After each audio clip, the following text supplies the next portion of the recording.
This project explores the landscape of weather and the cultural importance of precipitation. For centuries, the Uyghur nomadic indigenous community has conducted rain-praying rituals atop hills, releasing smoke as an homage to the sky. Modern weather modification techniques share form-function similarities but raise concerns about potential chemical pollution.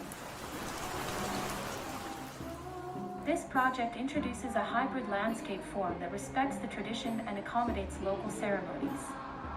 While serving as essential cloud seeding infrastructure, it also explores how a landscape of weather can evoke cultural empathy and establish a climate-resilient alliance with engaged indigenous communities.